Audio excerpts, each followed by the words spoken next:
સુરતના સ્વામિનારાયણ સંપ્રદાયના એક સાધુની કથિત આત્મહત્યામાં એક મોટો વળાંક આવ્યો છે। સાધુ પ્રિયદર્શન સ્વામીની આત્મહત્યા શંકાસ્પદ હોવાનો દાવો સ્વામિનારાયણ સિદ્ધાંત હિતરક્ષક સમિતિ મેદાનમાં આવી છે। 20 દિવસ પહેલા દાખલ કર્યા હતા હોસ્પિટલમાં। બહાર એવી વાત કરે છે કે એને તાવ હતો એની લીધે એને દાખલ કર્યા હતા હોસ્પિટલમાં। કોઈ હકીકત એવી છે કે દવા પીધેલી છે, ઊંઘની ગોળી વધારે પી લીધી છે અને એના મંડળમાં પણ ઘણા વિવાદો ચાલે છે। મોજ મજા કરીને વૈભવી જીવન જીવવા માટે સાધુ થતા એવું વર્તન અત્યારે બધા સંતોનું લાગે છે। ઘણી હકીકત બહાર આવી કે એમ છે, એટલે જ મેં અરજી કરી છે આની તપાસ થવી જોઈએ। આખો વિડીયો જોતા પહેલા હજુ પણ અમારી ચેનલને સબસ્ક્રાઇબ નથી કરી તો યુટ્યુબ પર સબસ્ક્રાઇબ કરો અને ફેસબુક અને ઇન્સ્ટાગ્રામ પર ફોલો કરો।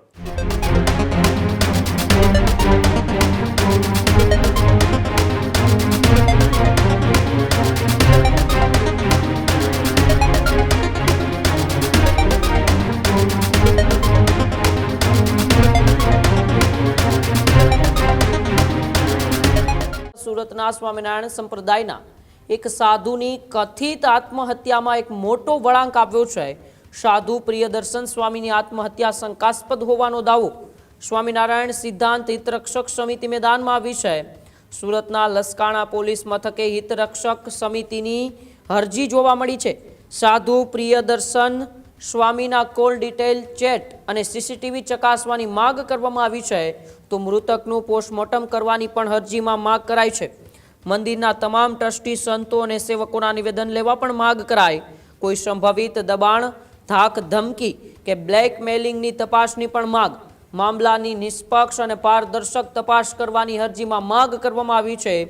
સાધુ પ્રિયદર્શને શુક્રવારે કથિત રીતે કરી હતી આત્મહત્યા અંગે સ્વામિનારાયણ સિદ્ધાંત હિતરક્ષક સમિતિને શંકા છે અને તેને લઈને જ સ્વામિનારાયણ હિતરક્ષક સમિતિએ એક અરજી છે તે પોલીસ સ્ટેશનની અંદર કરી છે। લસકાણા પોલીસ મથકે પ્રિયદર્શન સ્વામીની આત્મહત્યાને લઈને તપાસની માંગ કરવામાં આવી છે। માત્ર તપાસ નહીં પરંતુ મૃતદેહનું પોસ્ટમોર્ટમ કરવામાં આવે, મંદિરના તમામ ટ્રસ્ટી, સંતો અને સેવકોના નિવેદન પણ લેવામાં આવે કે શું પ્રિયદર્શન સ્વામીની કોઈ બ્લેકમેલ કરતું હતું કે અન્ય કોઈ કારણોસર હતું, તેથી તેમના કોલ ડિટેલ, ચેટ અને સીસીટીવી ચકાસવાની પણ માંગ કરવામાં આવી છે। શુક્રવારે 47 વર્ષના પ્રિયદર્શન સ્વામી છે તેમણે કથિત રીતે આત્મહત્યા કરી હતી અને એ જ આત્મહત્યાને લઈને હવે અનેક સવાલો ઉઠી રહ્યા છે। ત્યારે સ્વામિનારાયણ સિદ્ધાંત હિતરક્ષક સમિતિના ઘનશ્યામ પટેલ છે તેમણે આ અરજી કરી છે। ત્યારે આવો પેલા ઘનશ્યામ પટેલ શું કર્યા છે તેમને આપણે સાંભળીએ।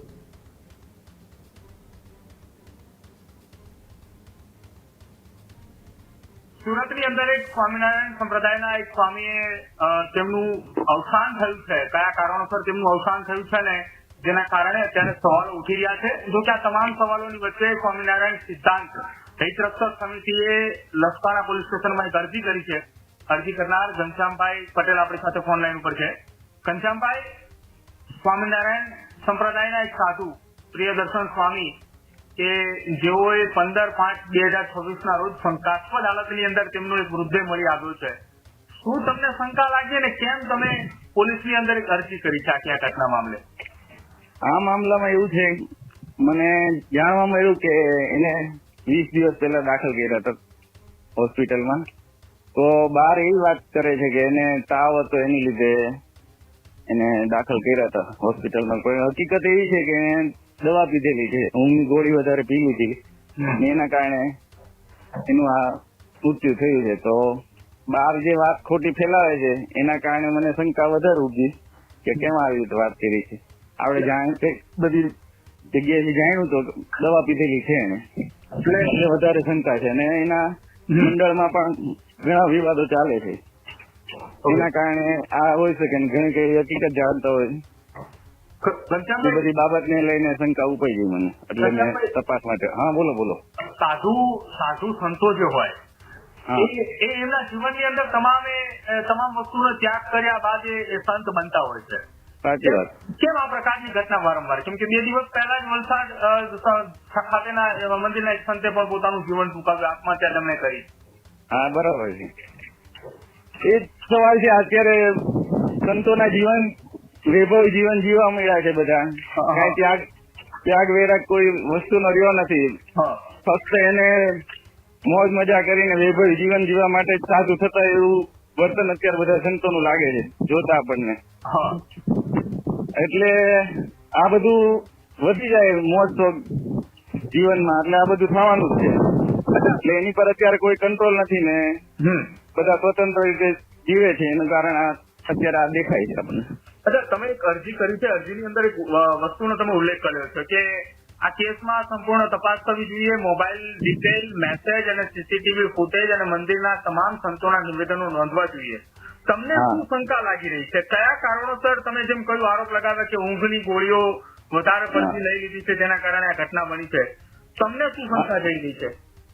શંકા એ જ છે, અંદર અંદર એ શું એ સંતોનું જાણી ગયા હતા એની લીધે એની પર પ્રેશર આવ્યું, કરવામાં આવ્યું, શું છે એ ડિટેલ જાણવાની છે. એના વિવાદો તો ચાલે જ છે મંદિરમાં, ભાઈ ભાગ પાડે એમ સંતો ભાગ પાડે છે, આ મિલકત મારી, આ મારી, એના ઝઘડા હોય કે પછી કઈ એના સુસ્તી રીતના કૃત્ય ચાલતા હોય, એ જઈ ગયા હોય, એની જાણ હોય, એને બ્લેકમેલ કરાતા હોય, ઘણી હકીકત બહાર આવે કે એમ છે. એટલે જ મેં અરજી કરી છે, આની તપાસ થવી જોઈએ. અચ્છા, આ અરજી આધારે જો તપાસ ન થાય તો આવનારા સમયમાં સ્વામિનારાયણ સિદ્ધાંત હિત રક્ષક સમિતિ જે છે એ કયા પ્રકારની કાર્યવાહી અથવા શું આગળની રણનીતિ તમારી? અમે આમાં કાયદેસર રીતે આગળ વધશું. અહીંયા તપાસ નહીં થાય તો આગળ જે કાયદેસર પ્રક્રિયા છે એને અનુસરશું, નહીં આવે તો આંદોલન કરશું. બધા રસ્તા છે અમારી પાસે, પણ આની તપાસ અમે કરાવીને રહીશું. આનું હકીકત બહાર જ્યાં સુધી નહીં આવે ત્યાં સુધી અમે શાંતિથી નહીં દઈશું. બિલકુલ, આભાર વાતચીત કરવા બદલ. બરાબર. નહીં એવું કોઈ ખ્યાલ નથી. તો આમ કઈ તમને નજીકના સમાચાર મળ્યા હોય કે આમ કઈ દવા પીધી એવું કઈ? ઊંઘની ગોળી પી લીધી એવી વાત મળી છે. ઊંઘની ગોળી? હા. હા, બરાબર. પીધી છે અંદાજે. એટલે એ તો ઘણી બેભાન થઈ ગયા ત્યાં સુધી હોસ્પિટલ લઈ ગયા તો ભાનમાં નહોતા. બરાબર. અને આજ સુધી ભાનમાં નથી આવ્યા. એટલે એ બહુ મોટો વિષય છે તપાસનો, તેના કારણે દવા પીધી. હા, બરાબર. છેલ્લે સુધી ઈશારા કર્યા. સાધુ, આવા સારા સાધુ, ભજની સાધુ, એને ઊંઘની ગોળી શું કામ લેવી પડે ભાઈ? એને તો કઈ ધંધાને ટેન્શન હોય, કાંઈ હોય, એને ઊંઘની ગોળી કેમ લેવી પડે? લેવી ગોળી ક્યાંથી આવી, કેમ લેવી પડતી, એ બધી તપાસનો વિષય છે. એટલે પોલીસને ખાસ નિવેદન કે સતત તપાસ કરે. હજુ સુધી તમે અમારી ચેનલને સબસ્ક્રાઇબ નથી કરી તો અત્યારે જ ન્યૂઝરૂમ ગુજરાતને સબસ્ક્રાઇબ કરો, ફેસબુક અને ઇન્સ્ટાગ્રામ પર ફોલો કરો.